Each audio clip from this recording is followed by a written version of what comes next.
India TV YouTube channel को subscribe करें और बेल आइकन दबाएं।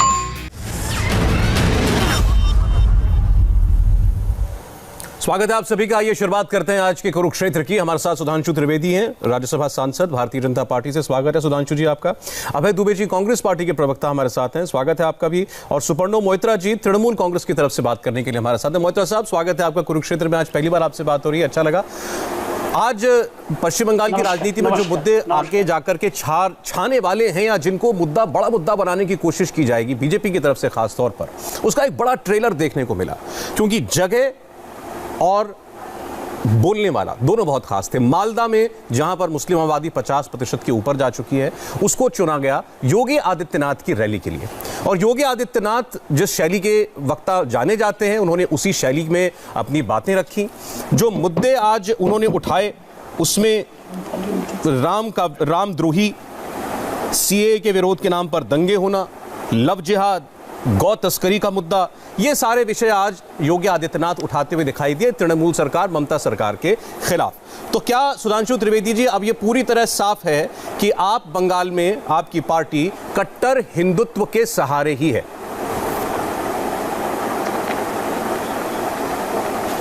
सर ये देखिए सौरभ जी, जो आपने प्रश्न किया है तो मैं ये पूछना चाहता हूं, जो आईएसएफ के साथ आधिकारिक गठबंधन हो रहा है, तो कहीं तृणमूल के पक्ष में कोई मौलाना ये बोलता है कि ओवैसी ना आ जाएं, वो तो सेकुलरिज्म है। और यदि गो तस्करी, जो कि एक वास्तविक मुद्दा है, बांग्लादेश की सीमा से लंबे समय से होता रहा है, हमारी सरकार आने के बाद उस पर काफी नियंत्रण हुआ है, वो मुद्दा नहीं है। जय श्री राम को लेकर ममता जी का किस प्रकार का दृष्टिकोण है, किस प्रकार का पूर्वाग्रह है, किस प्रकार का मानस है, पूरी जनता देख चुकी है, तो वो कोई इशू नहीं है। किस प्रकार का सांप्रदायिक वातावरण बंगाल में लोग देख चुके हैं कि जहां का मंत्री एलानिया पत्रकार को अपनी कॉन्स्टिट्यूएंसी दिखाकर यह कहता हो कि देखो ये मिनी पाकिस्तान है, उसके बावजूद यह कहना कि हम माहौल बना रहे हैं, मेरे विचार से यह युक्ति संगत नहीं लगता है। योगी जी ने जो भी बोला है वो वहां की परिस्थितियों के अनुसार युक्त संगत और परिस्थिति अनुकूल बोला है। मैंने आपसे वही पूछा था। तो ये बात सच है कि बंगाल के सांप्रदायिक माहौल को ही आप सबसे बड़ा मुद्दा बनाने जा रहे हैं इस चुनाव में?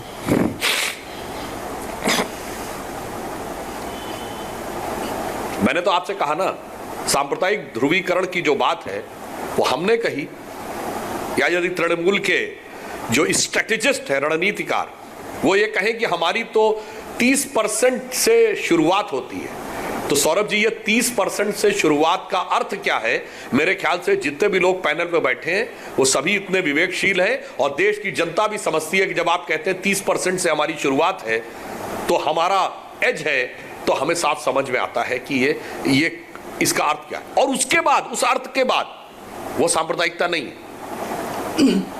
कौन सांप्रदायिकता की बात कर रहा है? हम कर रहे हैं। अच्छा, एक और बात मैं कहता हूं, ओवैसी नहीं आए बंगाल में तो कौन सा वोट काटने से बचना चाहते थे? बेरोजगारी वाला कि विकास वाला कि महंगाई वाला कि पेट्रोल के दाम वाला? वो कौन सा वोट था जो बट रहा था, जो कहा गया अगर ओवैसी आएंगे तो वोट बट जाएगा? क्या इसको भी समझने के लिए कोई रॉकेट साइंस चाहिए सौरभ जी? ठीक है, सबको समझ में आ रहा है कि ये कौन व्यक्ति किस मंतव्य से बोल रहा है। जो घनघोर सांप्रदायिकता पिछले कुछ सालों में, बल्कि मैं कहूंगा पिछले कुछ दशकों में बंगाल में हुई, विशेषकर पिछले 10 वर्षों में बहुत भयानक हुई है, उस कारण से इस प्रकार का वातावरण बना है। और मेरे विचार से बंगाल की जनता ने अपना मन बना लिया है और वो आपको 2 मई को साफ साफ दिखाई पड़ेगा। सुपर्णो मोइत्रा इस बात का जवाब दें। और तृणमूल कांग्रेस, मोइत्रा साहब, क्या आपको, आपकी पार्टी को इस बात की चिंता है कि ये जो बीजेपी का एक बड़ा जोरदार तरीके से कैंपेन चल रहा है ममता बनर्जी के खिलाफ, मुस्लिम तुष्टीकरण का आरोप लगा करके, और फिर जय श्री राम को लेकर के जो भी कुछ वहां पर चल रहा है, जो राजनीति चल रही है, इसका आपको खामियाजा भुगतना पड़ सकता है?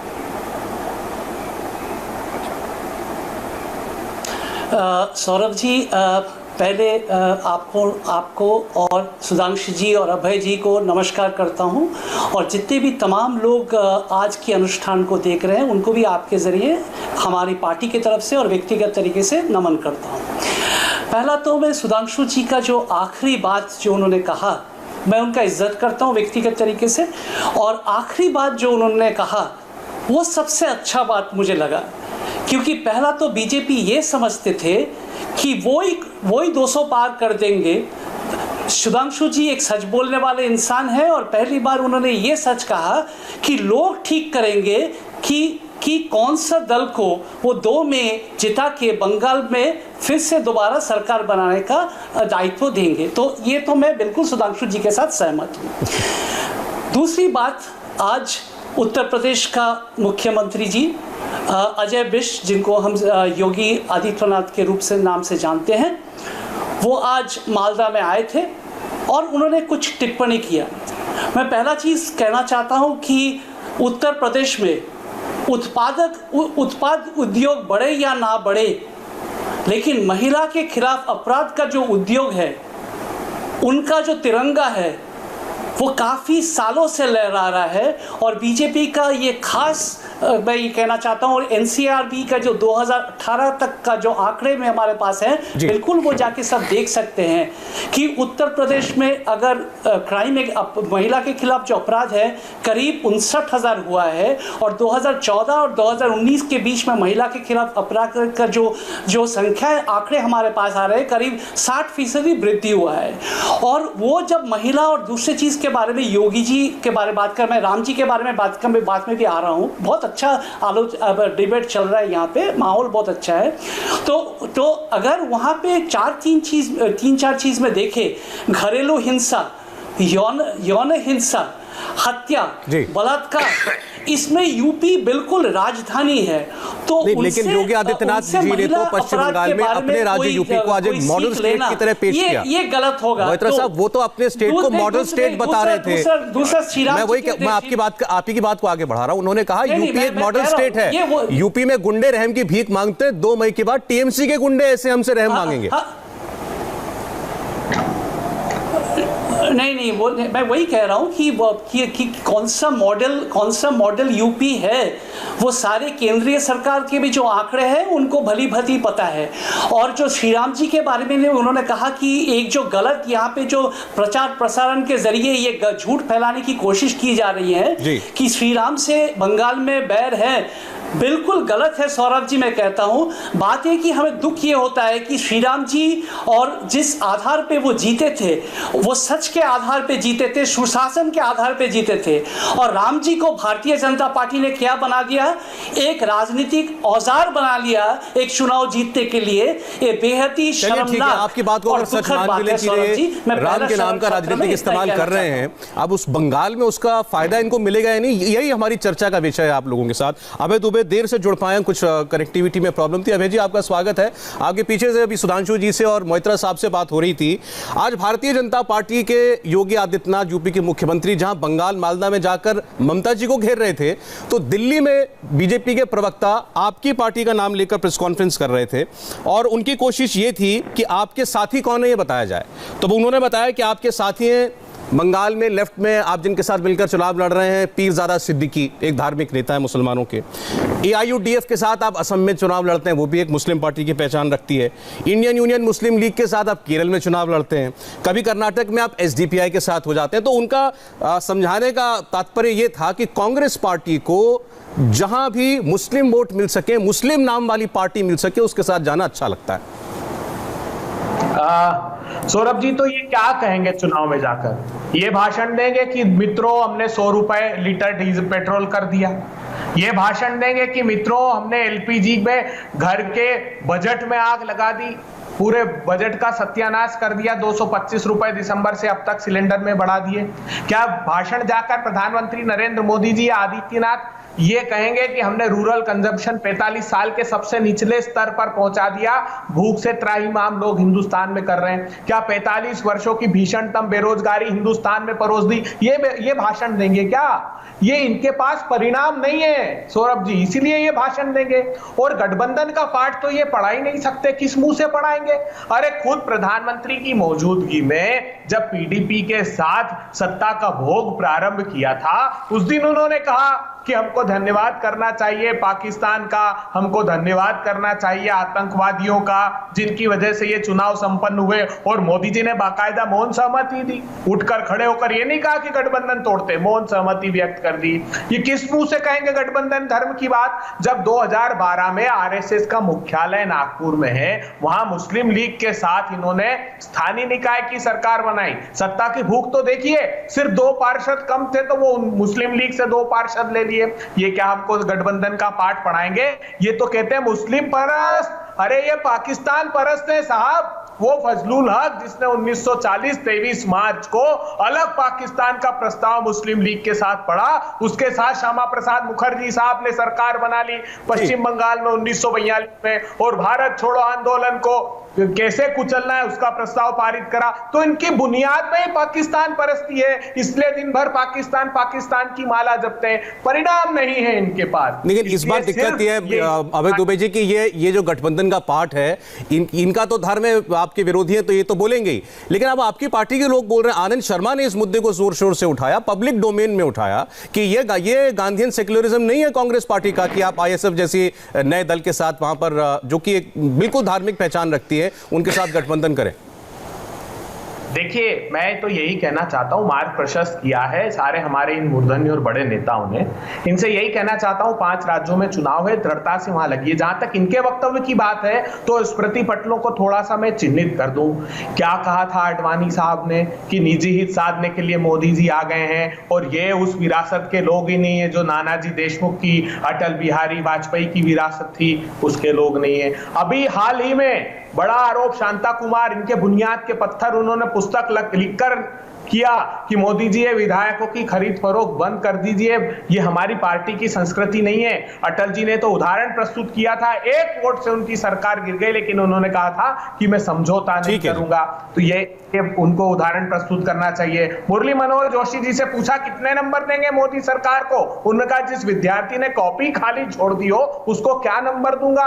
तो रोज इनके जो लोग हैं वो इनको भी पाठ पढ़ा रहे हैं, वो सच के आधार पर, सच की बुनियाद पर है। मैं तो इनसे, हमारे नेताओं से भी कहूंगा कि साहब इन 5 राज्यों में रैलियां कीजिए और दृढ़ता से गुलाम नबी आजाद। अच्छा ठीक है, आपकी बात का और मोइत्रा साहब की बहुत सारी बातें हो गई, तो अब सुधांशु जी उनका जवाब दे दें। जहां से हमने इस चर्चा की शुरुआत की थी सुधांशु जी, आपने ये कहा कि ध्रुवीकरण की राजनीति आप नहीं कर रहे, ये माहौल पहले से ममता जी ने वहां के अपने शासन से बना रखा है।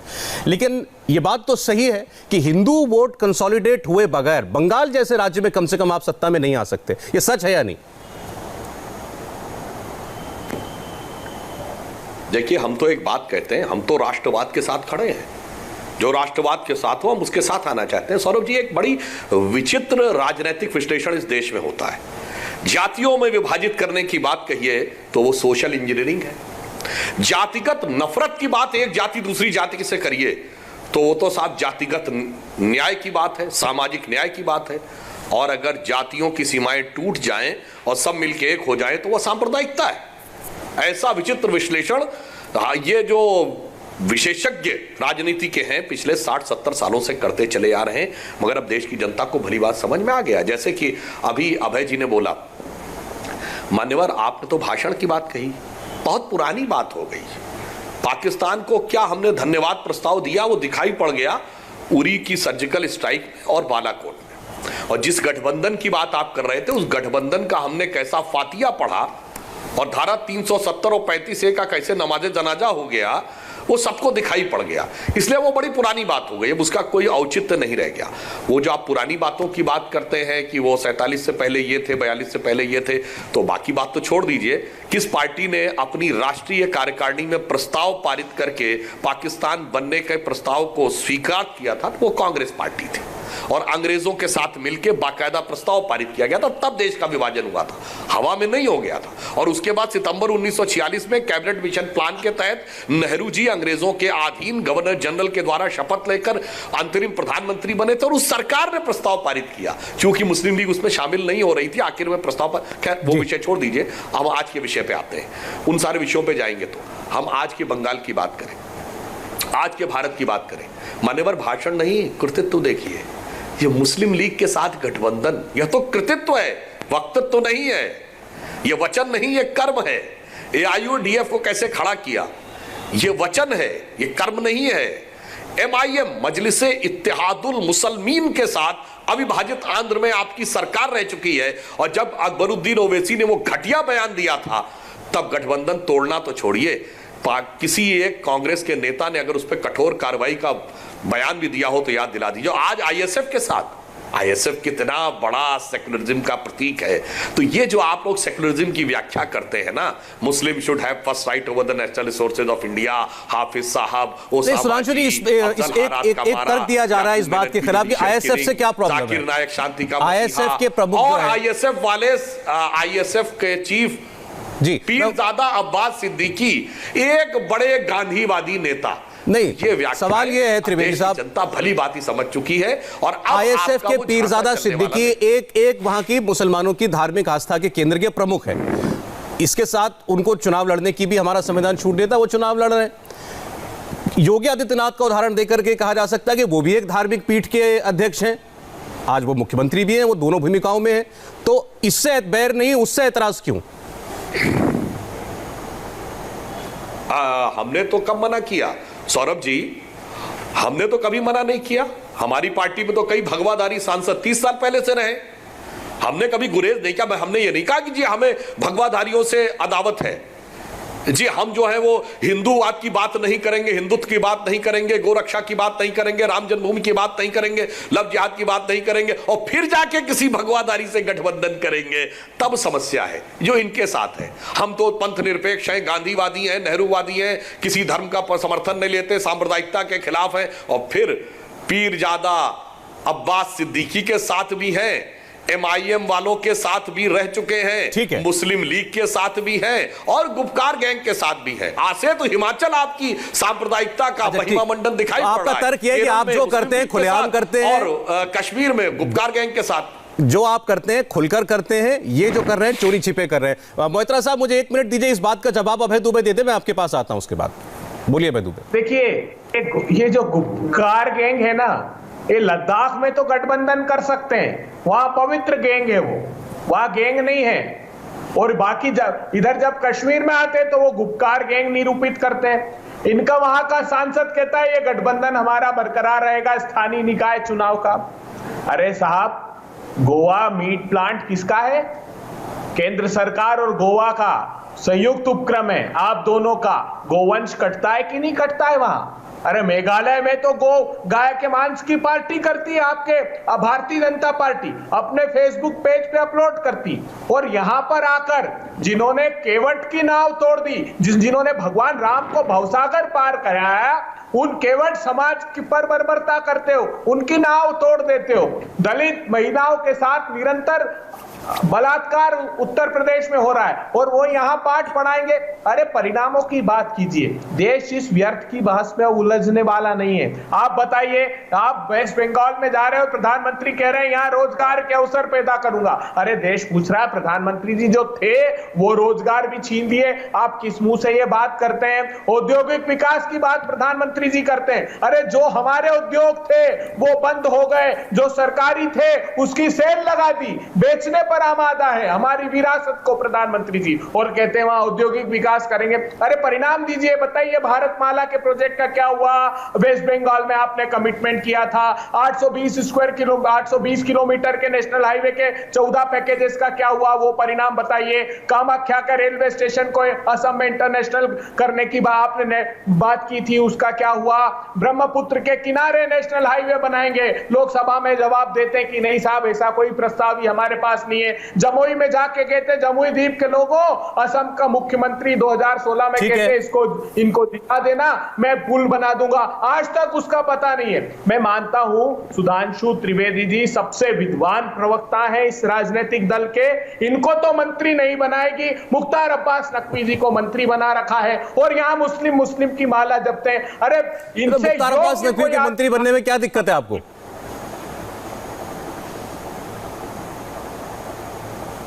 दुबे जी, मुख्तार अब्बास नकवी का नाम अभी आपने लिया कि वो मंत्री है, उसमें क्या दिक्कत है? अरे तो ये मुस्लिमों के खिलाफ मैं पूछना चाहता हूं ना, भारतीय जनता पार्टी दिन भर मुस्लिम, आप देखिएगा हर डिबेट में, हर व्यक्ति के भाषण में, जहां चुनाव आएंगे कि वो राम राज्य से ज्यादा मुस्लिम मुस्लिम की बात करते हैं। अच्छा ठीक है, अब मैं मोहित्रा साहब को चर्चा में लाना चाहता हूं, बहुत देर से आपकी बातें सुन रहे हैं। मोहित्रा साहब, मोहित्रा साहब, अब ये जो नई पार्टी लेफ्ट के साथ मिलकर चुनाव लड़ेगी, आईएसएफ पीरजादा सिद्दीकी, दरअसल इनको लेकर के बहुत ज्यादा पॉलिटिक्स हो रही है। अभी आपने देखा सुधांशु जी ने बताया कि वो किसको सिंबलाइज करते हैं। कांग्रेस पार्टी अभी असमंजस में, वो समझ नहीं पा रही कि मंच तो उनके साथ साझा कर लिया, अब उनके साथ सीट शेयरिंग करे या न करे। अब ये नई एंटिटी क्या आपके लिए कोई दिक्कत है?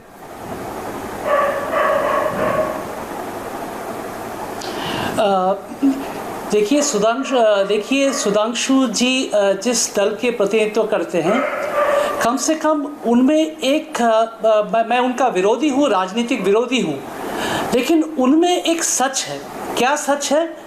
कि वो प्रमुखतावाद में विश्वास करते हैं, उस विचारधारा को मानते हैं और उसका अभ्यास करते हैं। तो हम जानते हैं कि वो करते हैं, उसमें हम उनका विरोध करते हैं, हम उसमें विश्वास नहीं करते।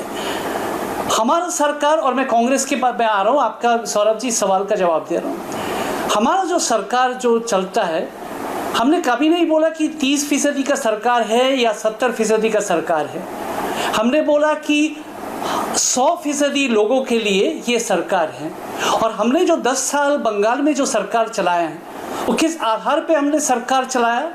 वो कल्याण अभिविन्यास के ऊपर हमने सरकार चलाया, विकास अभिविन्यास के ऊपर सरकार चलाया, विशिष्टता के ऊपर चलाया।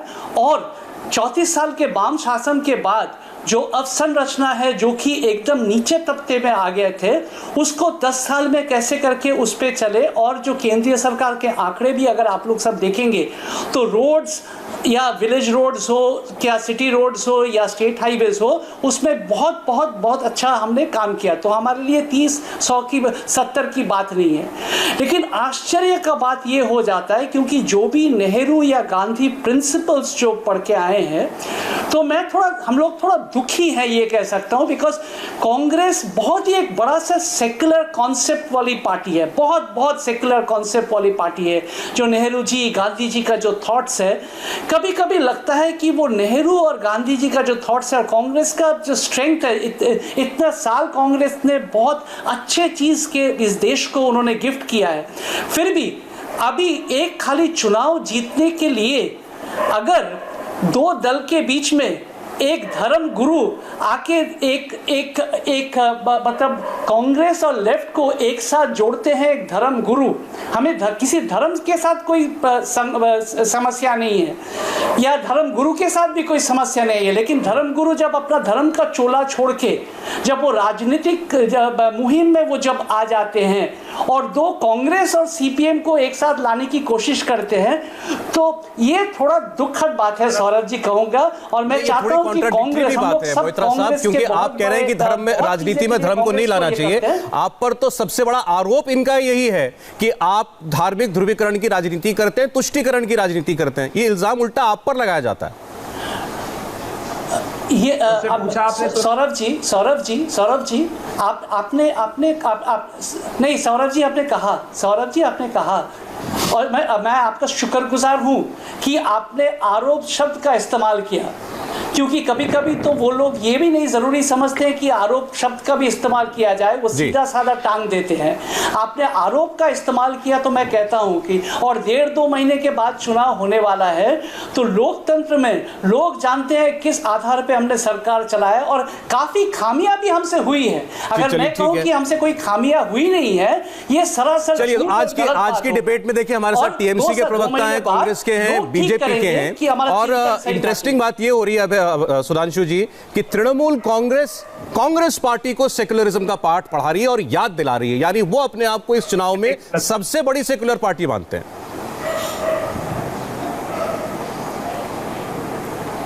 देखिए, मैं तो ये कहना चाहूंगा कि जो सेकुलर वर्ल्ड है, इसका जितना घनघोर दुरुपयोग भारत की राजनीति में हुआ है, उतना कभी नहीं हुआ। और जब से यह भारत के संविधान में 1976 में 42वें संविधान संशोधन में लोकतंत्र का गला घोटकर सारे विपक्ष को जेल में डाल के सारे नागरिकों के मूल अधिकारों को हनन करके जब ये जोड़ा गया था, उसके बाद से सांप्रदायिकता अधिक बढ़ी है।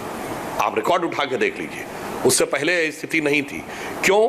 उसका कारण है संविधान सभा की डिबेट पढ़िएगा, सेकुलर विषय पर डिबेट हुई थी, संविधान सभा ने खारिज किया था कि सेकुलर शब्द नहीं होने की आवश्यकता है, क्योंकि सेकुलर होगा तो अल्पसंख्यक नहीं हो सकता, अल्पसंख्यक होगा तो सेकुलर नहीं हो सकता।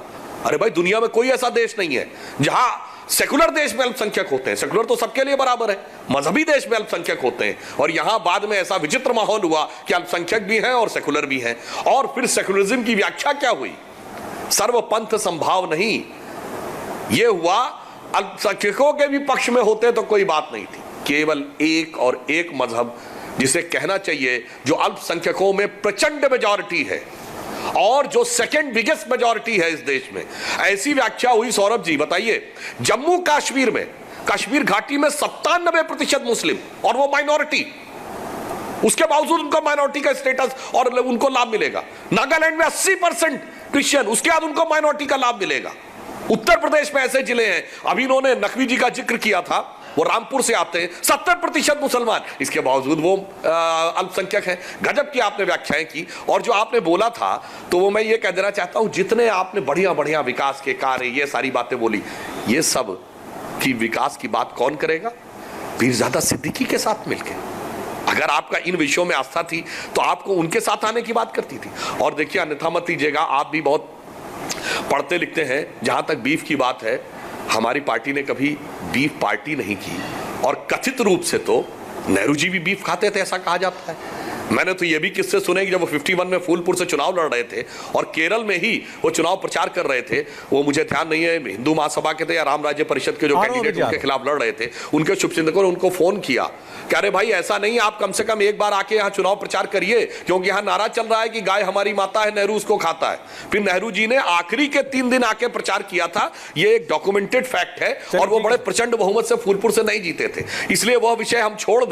और जो नकवी जी की आपने बात की, नकवी जी तो 1998 में वाजपेयी सरकार में मंत्री बने थे, 1987 में वो राम जन्मभूमि आंदोलन के साथ थे। मैं तो बड़ा बालक था उस समय, मैंने उनको अयोध्या की रैली में देखा था। तो अगर कोई राष्ट्रवादी मुस्लिम हो जाए तो वो आपको फूटी आंख नहीं सुहाता है। इसीलिए डॉक्टर अबुल कलाम को सेकंड टर्म देना आपको नहीं सुहाता 2007 में, पर 2007 में ही अफजल गुरु की क्लीमेंसी के लिए प्रयास। दोनों तरफ से आरोपों की बरसात हुई, आप दोनों का जवाब दीजिएगा। अब तो मैं दोनों का जवाब दीजिए। देखिए सौरभ जी, एक तो सुपर्णो जी ने गांधी को नहीं पढ़ा, गांधी को जरूर पढ़ना चाहिए, मैं उनसे आग्रह करूंगा। और ममता दीदी से पूछिएगा, जब वो कांग्रेस पार्टी में थी तो गांधी को पढ़ा करती थी, अब गांधी की विचारधारा को आप लोगों ने तिलांजलि दे दी। गांधी जी का मूल मंत्र क्या था जानते हैं आप? गांधी जी कहते थे कि राजनीति तो धर्म की अनुचरी है, धर्म के बगैर राजनीति निष्प्राण है। इसलिए ये सभी का इस संविधान प्रदत्त दायित्व है, चाहे वो धर्मगुरु हो, चाहे वो शिक्षक हो, चाहे वो वैज्ञानिक हो, विज्ञ विद्वान हर व्यक्ति को इस प्रजातंत्री व्यवस्था में भाग लेना चाहिए। सुधांशु त्रिवेदी जी, आपने एक छोटी सी, बहुत विद्वान व्यक्ति हैं, मगर आपने एक जो व्याख्या की वो गलत की। सर्वधर्म समभाव सत्ता का स्वभाव नहीं हो सकता, उसका स्वभाव होता है सर्वधर्म समभाव। धर्म निरपेक्षता क्या है मैं परिभाषित करता हूं। जब हम व्यक्तिगत संदर्भों में धर्म निरपेक्षता की बात करते हैं, सुधांशु त्रिवेदी जी या अभय दुबे या सौरभ शर्मा जी या सुपर्णो जी, तो वो कहते हैं सर्वधर्म समभाव, मैं एक भाव से सभी धर्मों को देखूंगा, लेकिन अपने धर्म के प्रति मैं सद्भावना रखूंगा। क्योंकि गीता ने भी धर्म के सहअस्तित्व का पाठ हमको 3रे अध्याय में पढ़ाया है। उस सनातन समय में भी दूसरे धर्म थे और गीता कहती थी कि उन धर्मों के प्रति हमको आस्था रखनी चाहिए। तो जब सत्ता होती है उसके लिए सर्वधर्म समभाव होता है, वो सभी धर्मों को एक भाव से देखे, और हम व्यक्तिगत क्षमताओं में जब आचरण करते हैं तो सर्वधर्म सद्भाव होता है। ये व्यवहार भारतीय जनता पार्टी का नहीं है। तो ये कहते हैं क्या आपने सर्वधर्म संभाव रखा? जब भी कांग्रेस पार्टी सत्ता में रही, क्या आपने संभाव रखा अभय दुबे सब सारे धर्मों के लिए? यही तो आरोप है। देखिए, कभी हमारे प्रधानमंत्री जी को सुना आपने कभी शमशान, कब्रिस्तान, दिवाली, रमजान पर बात करते हुए? एक क्षण भी ऐसा नहीं हुआ जब हमने इतना बेमनस्य घोला हो। विश्वास रखिए आप, ये इतिहास साक्षी है। अरे शपथ लेने वाले मंत्री संविधान की वो रामजादे हरामजादे बोलते हैं, वो कुत्ते के पिल्ले बोलते हैं। शर्मसार हो जाता है हिंदुस्तान। सत्ता की भूख मिटाने के लिए इतना बेमनसी मत पैदा कीजिए और मां दुर्गा के प्रति अनास्था प्रकट करने वालों को अपने राजनीतिक दल में रखते हो। मुंगेर में मां दुर्गा के अनुयायियों पर भारतीय जनता पार्टी नृशंस हत्या करती, गोली चलाकर घोटा लगाती है हिंदू धर्म का। अरे सनातनी नहीं हो आप लोग। सनातन भारत का जो धर्म है वो सभी धर्मों के प्रति आस्था रखने की बात करता है। जवाब ले लीजिए बोलिए। राम के आदर्शों को छिन्न भिन्न सुधांशु त्रिवेदी बोले। देखिए सौरभ जी, हाँ सौरभ जी, अब बंगाल का चुनाव चल रहा है, मां दुर्गा के प्रति आस्था की बात करते हैं। जब वंदे मातरम गाने से मोहम्मद अली जिन्ना ने क्यों मना किया था? यद्यपि उससे पहले 4 मुस्लिम अध्यक्ष हो चुके थे। सबसे पहले 1896 में कांग्रेस के कलकत्ता अधिवेशन में रहमतुल्लाह सयानी की सदारत में वंदे मातरम गाएगा तो कोई प्रॉब्लम नहीं थी। किस चीज पे आपत्ति की थी? अभय जी आपको याद होगा कि ये तो हिंदू पूजा है, ये तो दुर्गा जी की पूजा लग रही है, क्योंकि आगे की लाइन है, तुम ही दुर्गा दश प्रहर धारणी कमला कमल दल विहारणी। ये तो भारत माता को दुर्गा और सरस्वती कह रहा है, इसलिए हम नहीं करेंगे। अब फट से कांग्रेस ने मान लिया और अब तो बचा खुचा वंदे मातरम भी बोलने ना बोलने वालों के साथ हाथ। अरे पीरजादा सिद्दीकी से कहवा के दिखाइए पूरा वंदे मातरम मान जाऊंगा जिस दिन वो कह दे तुम ही दुर्गा दश प्रहर धारणी कमला कमल दल विहारणी। और जहां तक आपने धर्म की बात कही, अभय जी आप विद्वान हैं परंतु थोड़ा सा आपने शायद ध्यान नहीं दिया। भारत के संविधान के हिंदी अनुवाद में पंथ निरपेक्षता लिखा है। भारत का भाव है सर्व पंथ संभाव। धर्म तो एक ही है, धर्म कभी बदलता नहीं। धर्म धरती की तरह है, पंथ रास्तों की तरह है, वो उसके ऊपर चलते रहते हैं। और गीता में भगवान कृष्ण ने कहा धर्म तो इतना उदार होता है कि जिसने मेरे रूप को देखा उसने मुझे पाया, जिसने इस रूप को नहीं देखा मेरे रूप का ध्यान किया उसने पाया, जिसने मेरे में आस्था नहीं रखी पर अनजाने में भी उन सिद्धांतों का पालन किया वो पाया। धर्म एक है, इसलिए यह देश धर्मनिरपेक्ष कदापि नहीं है। इस देश के राष्ट्रीय ध्वज पर अशोक का चक्र धम्म चक्र है। इस राष्ट्र के संसद के लोकसभा अध्यक्ष की पीठ पर लिखा है धर्म चक्र प्रवर्तनाय। सारी संसद धर्म के चक्र के प्रवर्तन के लिए है। इस देश के सर्वोच्च न्यायालय के एम्बलम पे लिखा है यतो धर्मस्ततो जयः। इसीलिए आपने अंत में एक अच्छी बात बोली, यह सिर्फ एक ही धर्म है, वो है हिंदू, बाकी सब पंथ हैं, संप्रदाय हैं, मत है, मतों की पहचान है। और आपने कहा हम तो कहते हैं जिसने नहीं माना उसने ही पाया, मगर ऐसे भी पंथ है जो कहते हैं सिर्फ हमारे रास्ते से मुक्ति मिलेगी, वहां तक तो ठीक है। जो मेरा रास्ता नहीं मानता उसे जीने का हक नहीं है, उसे देखते ही मार दो। जो मेरे हिसाब से दुनिया में उनकी एक ही हुकूमत होगी, खिलाफत, और बाकी सारी हुकूमतें नाजायज हैं। जदीद कौमी रियासत मॉडर्न नेशन स्टेट कुफ्र है और इसके बावजूद आपको लगता है वह राष्ट्रवाद का प्रतीक है। इसलिए मान्यवर आपने जो पढ़ा यही समस्या रही कि हमें एक पक्षी नजरिए से पढ़ाया गया, दूसरा पक्ष तो हमने देखा ही नहीं। इसीलिए मैं कहता हूं वास्तविक पंथ निरपेक्षता, वास्तविक सेकुलरिज्म सिर्फ भारतीय जनता पार्टी ने पढ़ा, बाकी सब ने तो सेकुलरिज्म के नाम पर सांप्रदायिकता से सिर्फ समझौता किया। चाहे 100 साल पहले जिन्ना, 100 साल पहले तुर्की के खलीफा की खलीफत चली गई, हमारा क्या लेना देना था भाई? चलिए ठीक है, आपने ले जाके उनके लिए आंदोलन करना हमारे पास 2 मिनट बाकी है। जनता ने नकार दिया। और आज कभी आप मुस्लिम लीग के साथ 100 साल बाद भी खड़े और कहीं पर ज्यादा ठीक है सुधांशु जी 2 मिनट का वक्त है। मैं मोइत्रा साहब और अभय जी आप दोनों को दूंगा वो वक्त। एक बार मोइत्रा साहब से का कमेंट आ जाए, आप क्लोजिंग रिमार्क्स दे दीजिएगा अभय दुबे। मोइत्रा जी आपने सारी चर्चा देखी सुनी, आपने पार्टिसिपेट भी किया, क्या यही इसी माहौल में होने वाला है पश्चिम बंगाल का चुनाव? सेक्युलरिज्म बनाम तुष्टीकरण? देखिए पश्चिम बंगाल में धार्मिक ध्रुवीकरण के आधार पे चुनाव होगी नहीं, चुनाव होगा विकास के मुद्दे पे। हमने 10 साल विकास का मुद्दे पे काम किया और मैं समझता हूँ कि लोग दोबारा हम पे विश्वास रखेंगे और दोबारा हमें उनको सेवा करने का मौका देंगे। सौरभ जी आप देखिए, अब आपने अच्छी बात की है लेकिन अभी चुनाव के नतीजों के बाद ही पता चलेगा। अभय दुबे अब बोलिए आप। देखिए मैं सुधांशु जी से कहना चाहता हूं कि एक बार अगर वंदे मातरम का उद्घोष जब भारत माता बर्तानिया की बेड़ी में जकड़ी हुई थी तब आप लोगों ने राष्ट्रीय स्वयंसेवक संघ ने ले लिया होता तो आपके पुरोधा जेल में होते बर्तानिया की। आजादी के बाद सत्ता की भूख मिटाने के लिए ये सब आप लोग कर रहे हैं और पश्चिम बंगाल इस बात का साक्षी बनेगा, जो प्रधानमंत्री जी ने करोड़ों युवाओं के रोजगार छीन लिए, जो 100 रुपए पेट्रोल कर दिया, जो एलपीजी के दाम बढ़ा दिए, जो औद्योगिक दुर्गति हिंदुस्तान की कर दी, उस सब का परिणाम आपको पश्चिम बंगाल में भुगतना पड़ेगा।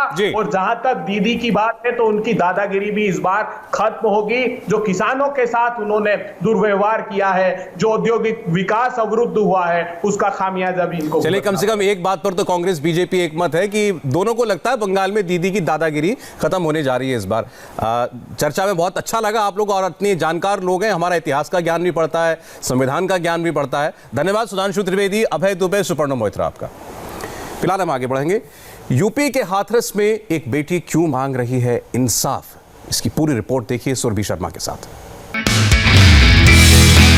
नमस्ते, मैं हूं मीनाक्षी जोशी। वीडियो और खबरों से अपडेट रहने के लिए India TV YouTube channel subscribe करें, बेल आइकन दबाना ना भूलें। जुड़े रहें इंडिया टीवी के साथ।